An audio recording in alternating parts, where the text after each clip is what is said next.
बहू का 9वां महीना।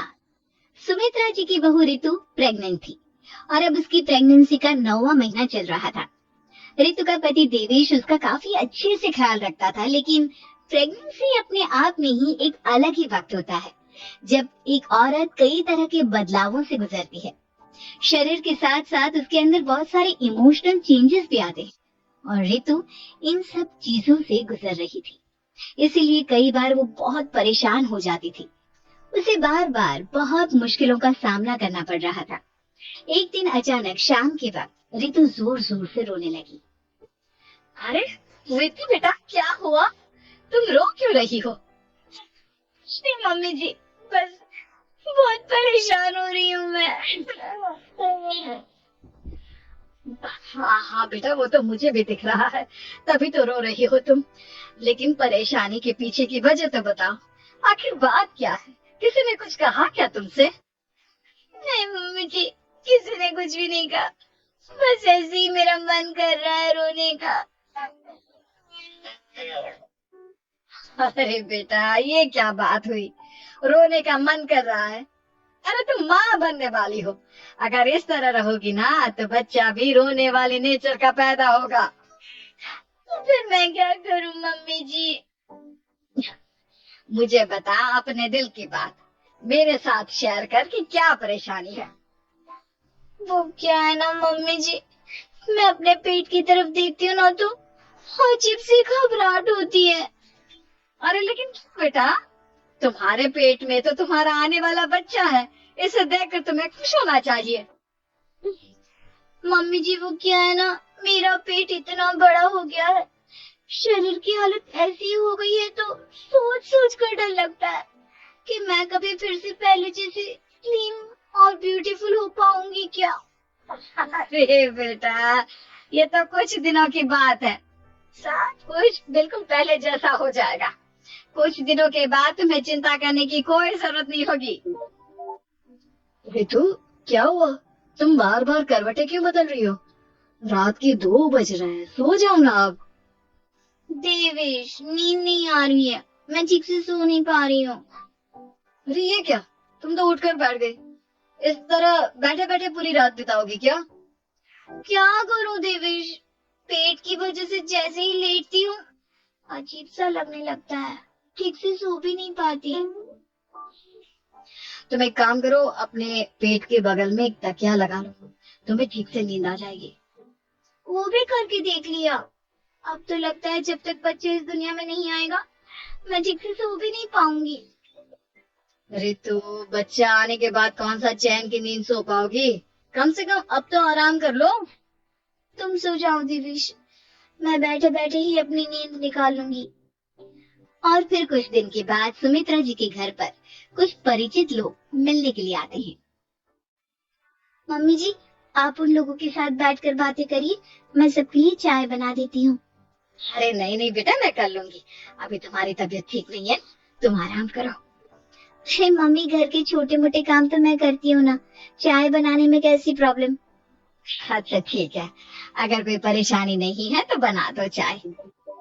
अरे ये क्या बात है सुमित्रा जी, आप तो दादी बनने वाली है। हाँ जी, बस ठीक ठाक तरीके से मेरा पोता या पोती इस दुनिया में आ जाए तो चैन हो जाए। सही कहती है बहन जी, एक औरत के लिए ये वक्त बहुत मुश्किल होता है। वैसे बहू की तबीयत तो ठीक है ना? हाँ हाँ, तबीयत तो ठीक है, बस ऐसे ही थोड़ी बहुत परेशानी है जो इस वक्त होती है, उसी से गुजर रही है। पहली बार माँ बन रही है ना, कभी कभी परेशान हो जाती है। सुमित्रा जी रिश्तेदारों से बात करती है और उन्हें काफी देर हो जाती है। रिश्तेदारों के जाने के बाद, अरे रितु बेटा, अभी तक किस काम कर रही हो?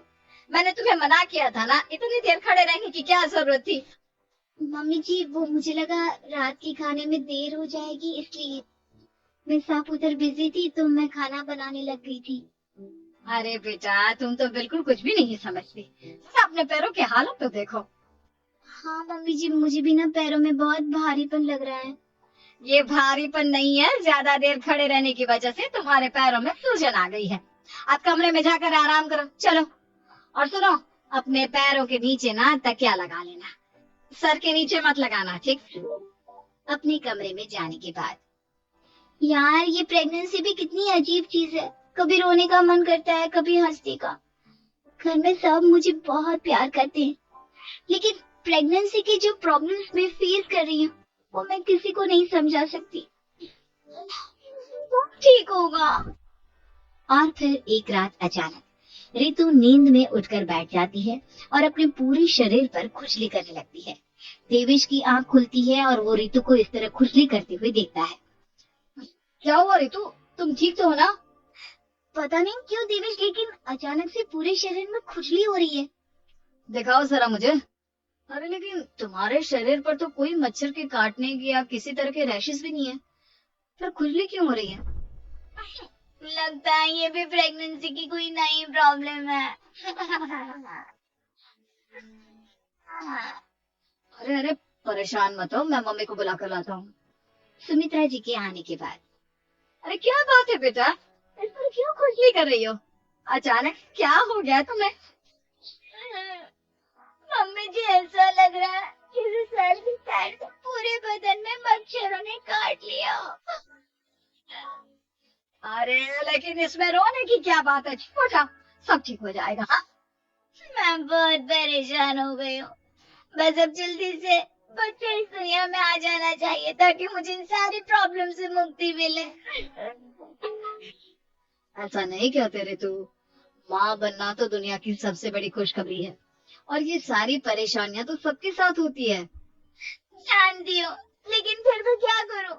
रात को सो नहीं सकती, कभी पेट भर के खाना खा लेती हूँ, उल्टी करने का मन करता है, खड़ी हो जाती हूँ तो पैर में सूजन आ जाती है, ज्यादा देर बाहर घूमने भी नहीं जा सकती वरना टॉयलेट की प्रॉब्लम।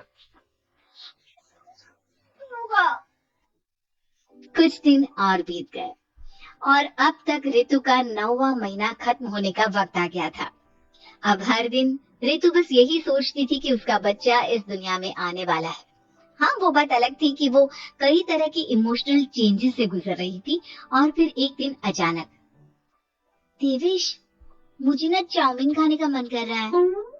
अभी रात के 12 बजे? अरे रितु, इस वक्त चाउमीन कहाँ से लेकर आऊंगा मैं? किसी होटल में फोन करो ना, कोई तो डिलीवर करता होगा ना इतनी रात को। नहीं नहीं रितु, इतनी रात को कोई डिलीवर नहीं करता, तुम कल खा लेना, मैं कल तुम्हारे लिए लेकर आऊंगा बस। नहीं, मुझे अभी खाने का मन कर रहा है। अच्छा अच्छा ठीक है, तो काम करो, मैं किचन में जाकर तुम्हारे लिए मैगी बना कर लाता हूँ, क्या पता उसे खाकर तुम्हारा मन ठीक हो जाए। हाँ ठीक है। देवेश रितु को मैगी बनाकर खिला देता है, लेकिन अगले दिन अचानक से रितु की तबीयत खराब हो जाती है।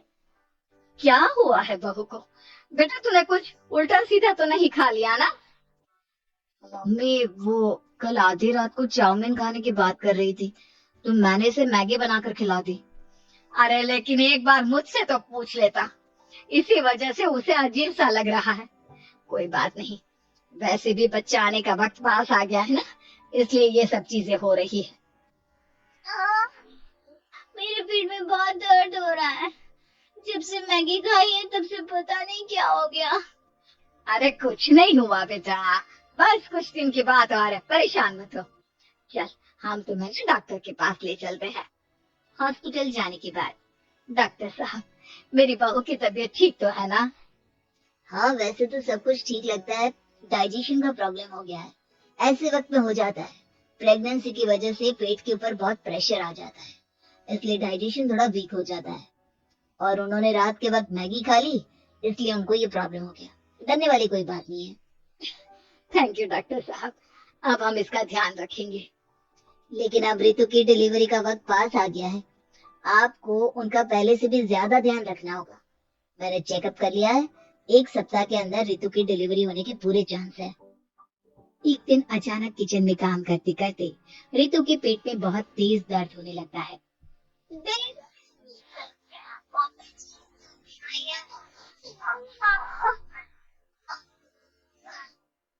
अरे क्या तुम्हें? बहुत दर्द हो रहा है मम्मी, मेरे पेट में बहुत तेज दर्द हो रहा है, मुझसे खड़ा भी नहीं रहा जा रहा। इधर आ जाओ रितु, मैं तुम्हें बेड पर लिटा देता हूँ, सब ठीक हो जाएगा। बेटा, मुझे लगता है इसकी डिलीवरी का वक्त पास आ गया है।